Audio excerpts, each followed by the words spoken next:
woman is gender. W-O. W-O.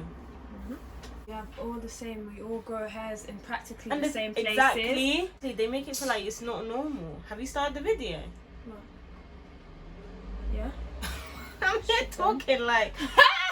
Hey guys, it's Jennelle and welcome back to my channel.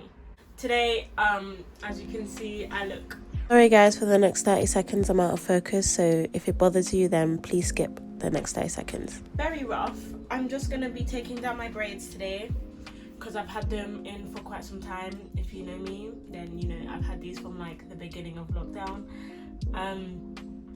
But yeah, I'm just going to be taking them out and answering some of you guys' questions that I asked on Instagram. If you want to follow me on Instagram, then it will be somewhere down below or up above me somewhere. Let's just get into this video. Obviously I'm going to be cutting these so then it's easier for me.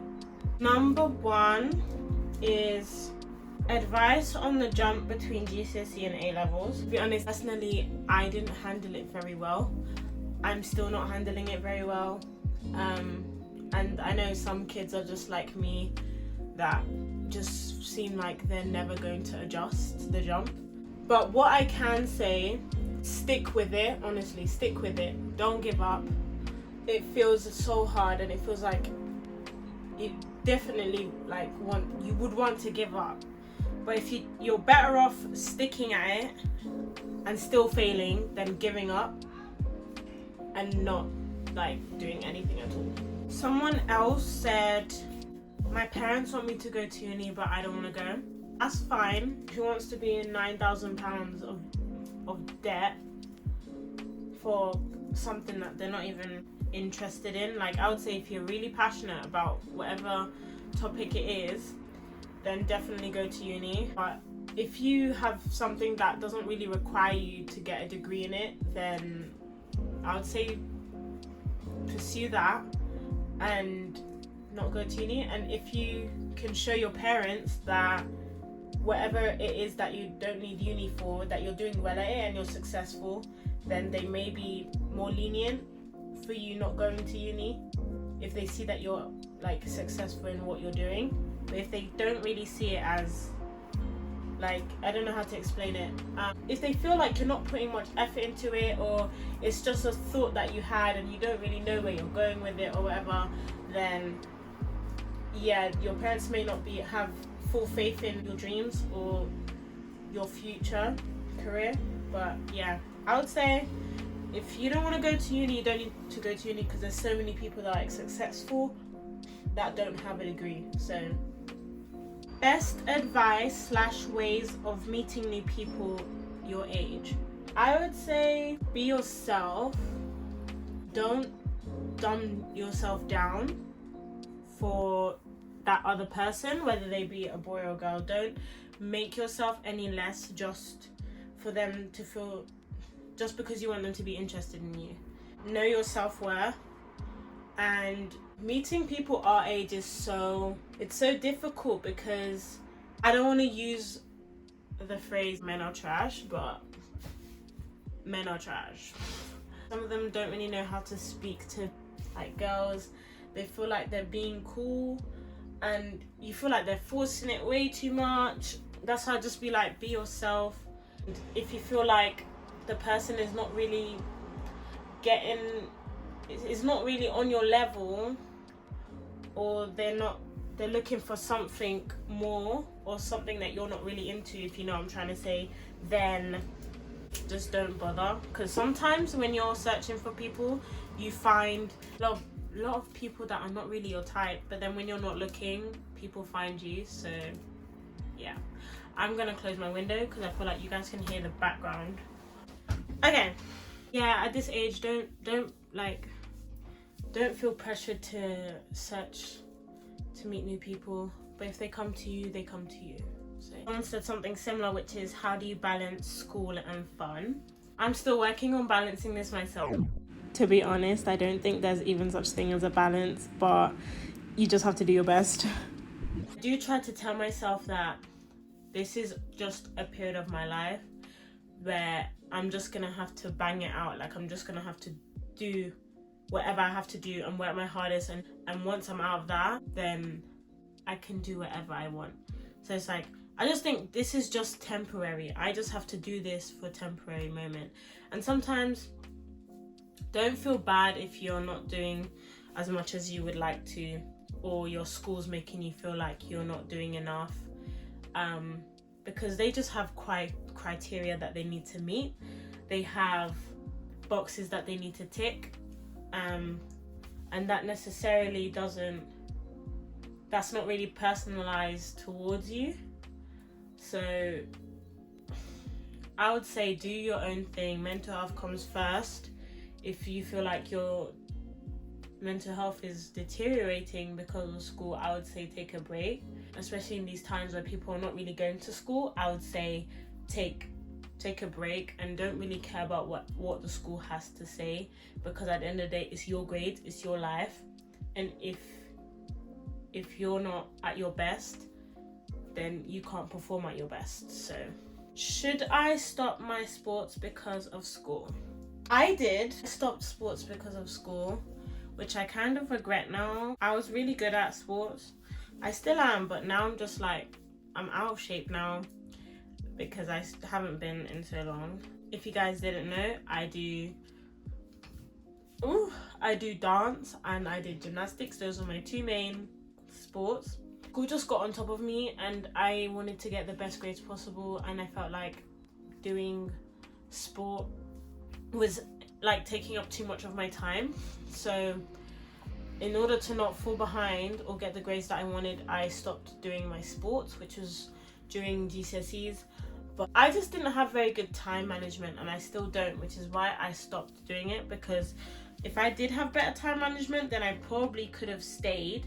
But it's just because of me, I know as a person, I'm not good at managing my time. So I had to cut that out to get more hours into doing schoolwork. At the same time, I felt like I got more stressed because I was no longer doing any exercise, and you know, exercise helps you relieve stress. What is it called?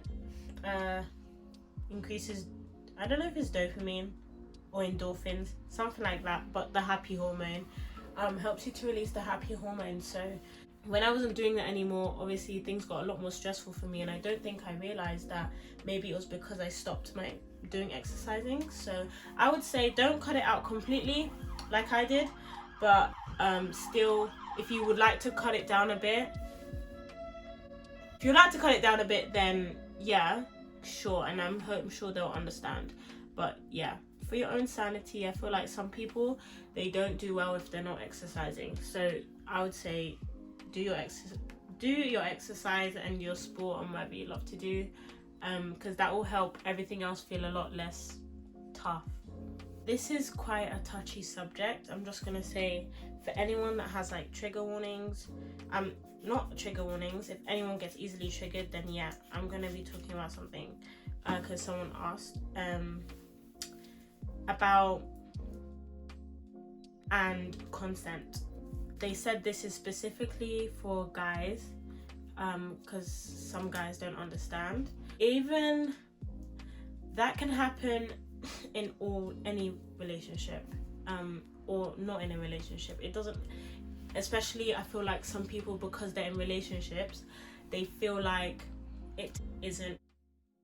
Even if they're your husband, if they're your boyfriend, if they're your girlfriend, if they're your wife, it can still happen because you didn't say yes.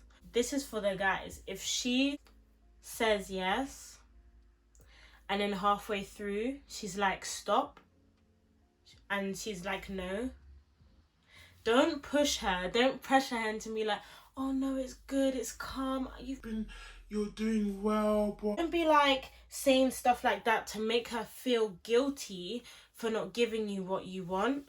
Like, that's messed up. Just because you're in the moment and you're in the mood and she's like, oh no, don't get upset with him. Like, oh, but you said yes just now, you just said this. And it can go both ways as well. Guys, if you feel like a girl manipulated you into doing anything, it's still assault. I know that it's not really talked about the other way around as much, because a lot of men will feel, and boys will feel, like they can't talk about those things because it's always been talked about boys doing it to girls or men doing it to women. But it can definitely happen the other way around, and don't be afraid to speak up about it if you ever feel like a woman or a girl has taken advantage. But I would say, if you, like I said, even if halfway through she says no, but she said yes before, that does not mean still yes, that means no. Whatever she's wearing, whatever she's doing at maybe a party or anything, that still is not an invitation for you to do whatever.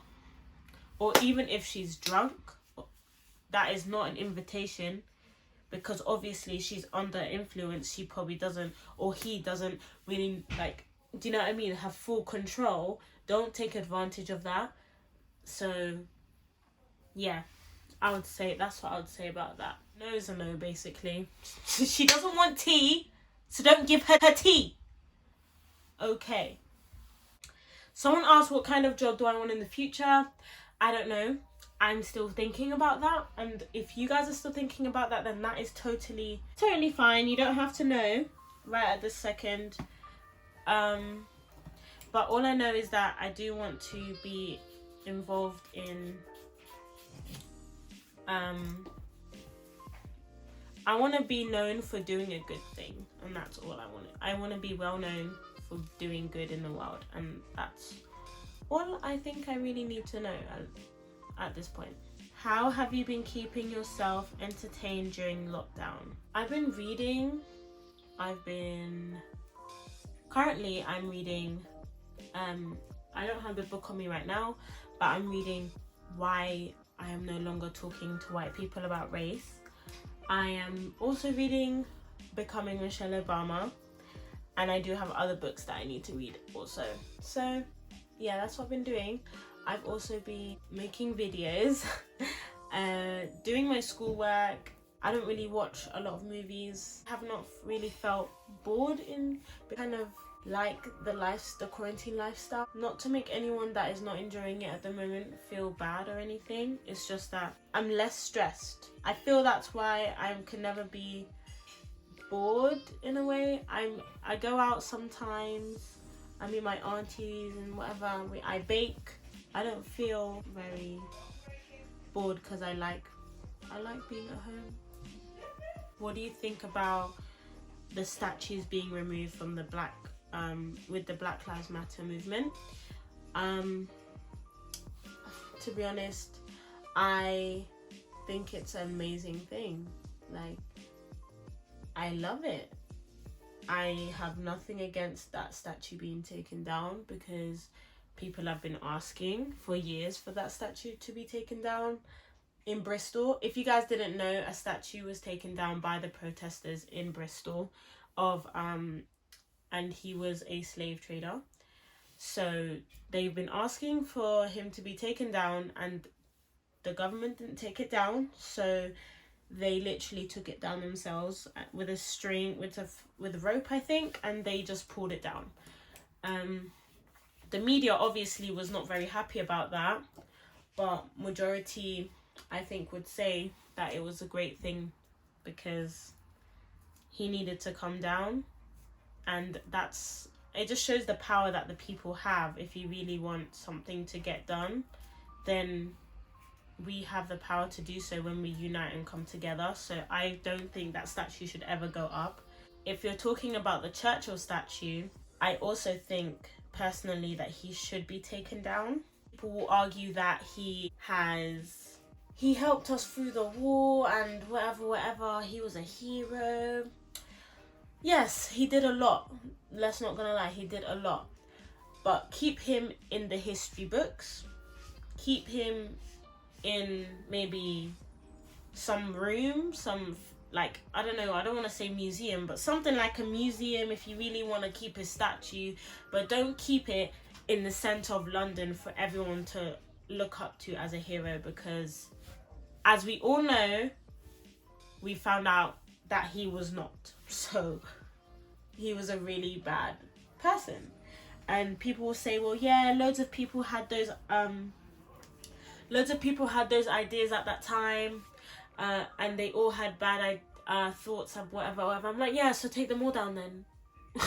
Like, take them all down, because we shouldn't be tolerating that in this day and age anymore. Yes, keep them in the history books. If you want to have something to commemorate them, keep it in a room or a hall where you can go, so people can go personally that believed in him, can go and look at it and reminisce and whatever of their history, but not in central London for everyone to see, because people will get the idea that these people were good people, but they really weren't. So I look crazy, but this is what you're getting. So okay, do you think it's right to forgive your cheater?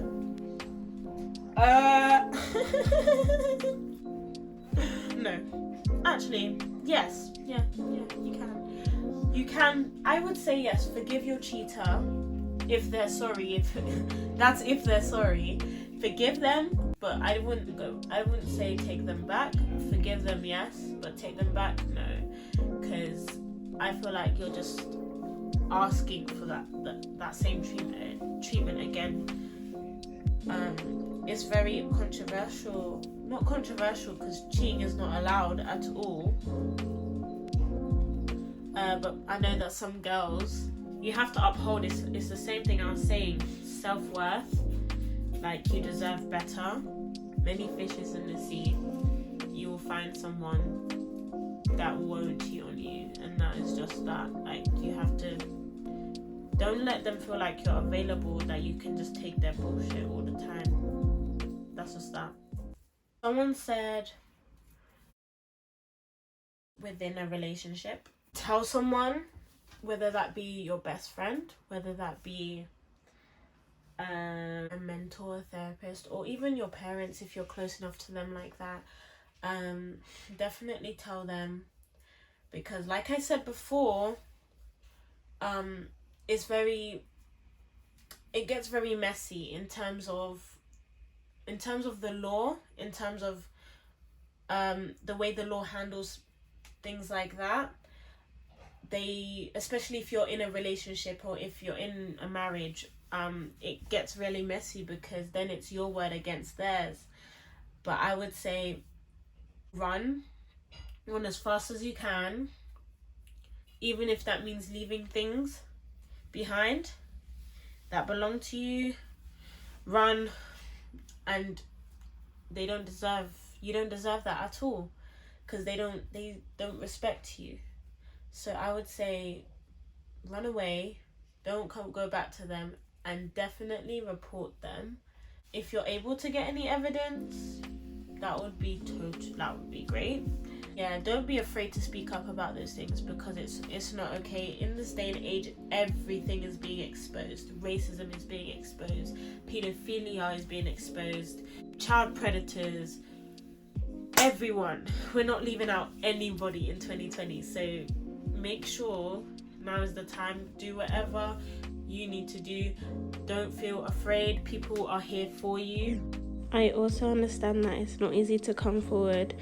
So never think that it's too late. Just do it in your own time. But for anyone that does have the confidence to, I do really encourage you. If you want to talk to me about anything like that, then you can DM me on Instagram. And I will see if I can help in any way, or give you the confidence to speak up, then yeah. What's your opinion on the cop who killed George Floyd not being prosecuted? Like, there's a lot of, it's kind of being normalized now. Like, we're so used to racist people getting away with hate crime and murder. It's just ridiculous. All I can say is that it's ridiculous, but it's not a surprise, because that's what the system does. But all I know is that he's a dead man walking, and that's that. He's not living for very long, because I feel like if the system doesn't take him down someone else will just take one for the team and take him down. Like, that's just that. The system really is trying, but I know that we're fighting, and we're gonna keep fighting until we get justice for George Floyd and Breonna Taylor and Trayvon Martin and Shukri Abdi and everyone else. How do you manage to balance your work and home life during lockdown?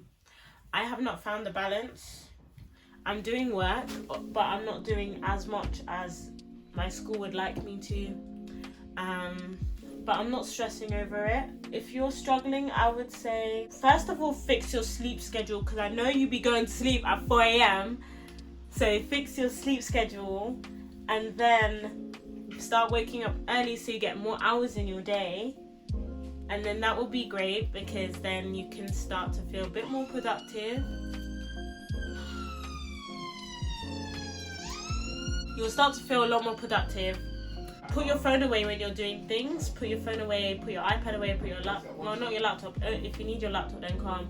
But put your phone away and just say, listen, I'm dedicating 3 hours out of the whole 24 hours I have today. 3 hours just to do this specific work with no distractions.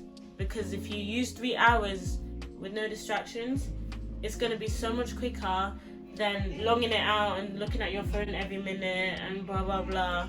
So I would say give your phone to someone and just bang it out for a good however hour, 1 hour, 2 hours, and then do whatever you want, and then go back for maybe another hour, and just keep going. Whatever you do, even if you're behind, just keep going. Don't put your foot off the gas. Keep going steadily, even though you may not be at the same pace as everyone else. Don't feel bad. Just keep going. Make sure you're doing work at least almost every day. Even if you're not completing everything that you need to complete, you're still doing work every single day. And during these times, it's so hard to keep positive spirits and keep focused. So don't be too hard on yourself if you're not getting everything done that you want to get done. But just keep going. That's all I would say. Keep at it. Keep going.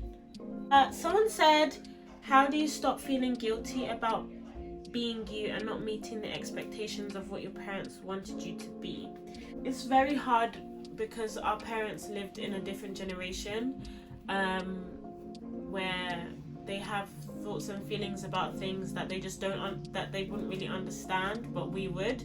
So I would say your parents are going to love you regardless. They have to.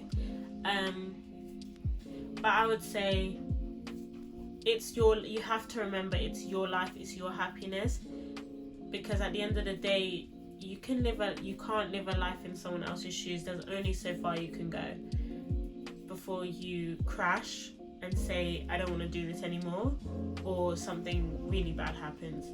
So I would say just try and speak to them, or speak to someone else that you trust, and don't feel bad because it's your life. You need to know that it's your happiness, and they're gonna love you regardless. And like I said, like I said before in one of my other ones, I said, if you're successful and they see that you're happy, that should be all they need. And I know some parents do not see it; they just won't, because they're very headstrong and brought up in ways that they won't really be able to see the way the world is going at this point in time. They won't be able to understand it, but you have to realize that you can't live to please people. And once they see, like, you may have to, the sad part is you may have to just let them be angry with you, let them do whatever they need to do, but as long as you are happy, that should be your main priority, your happiness. Someone also said, my legs, I've been crossing them for so long. Mental health issues isn't a quirky personality trait. Like, people use it as like depression and anxiety. They often don't really know what that really is. and people will just be like, oh yeah, I'm depressed, I'm more depressed than you, oh blah blah. What I would say about that is, yes, the mental health issues, don't throw those words around, because there's people that really deal with those things seriously, and I feel like people just feel sad for a few days or a week, and they're like, oh my gosh, I have depression. Yeah, I've been so sad, and because like they feel like everyone is talking about it, they feel like if they don't have a mental health issue, if they haven't been through anxiety, if they haven't been through depression, then they're not normal. So everyone has to try and say, oh yeah, at one point in my life I was like that as well, and blah blah. And it's like, people want to say that they've experienced those things when they really haven't. So please be careful what you say about those things. If you really haven't experienced it, then I say don't say it to sound cool, because it's not cool. It's not a cool thing to experience for those that truly deal with things like anxiety and depression. It's a real serious thing, so don't throw it around like just because it's a very common thing. Don't throw it around like it's nothing, because it's actually quite serious. That was my last one, so I have nothing else to say. But yeah, if you guys want me to do more Q&As and whatever, then let me know. I'm going to take these all out and then come back to you when I am finished. Hey guys, I'm back, and as you can tell, I have a lot of hair. I'm trying to embrace the fro, especially now that black people are embracing their blackness more than ever, and I just want to get used to the hair that I was born with. And yeah, it's quite damaged still, because I went through perming and straightening and heat damage, but I am on the road to healthier hair. And yeah, comment down below if you like my fro, if you like how my hair is right now, if you want to see more of my hair in videos, then let me know. And also, if you got to this part in the video, comment down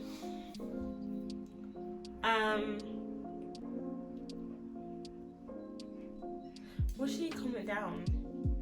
Comment a purple heart. That's what I want you to do. Comment a purple heart if you got to this point in this video. Thank you so much for watching this. Make sure you like and you comment and you subscribe, obviously, because I am on the road to 150 subscribers. I just realized that I did not say thank you for 100 subscribers. I am so thankful. You have to celebrate the little milestones, and 100 subscribers is a lot to me. So yeah, I just wanted to say thank you for 100 subscribers, and I am on the road to 150. I think we can do it. I'm currently at 111, and yeah, that would be great if whoever watches this could subscribe to my channel, because you will be seeing more content as I am posting more frequently now. And yeah, that's all I wanted to say, and I'll see you guys in the next video. Bye.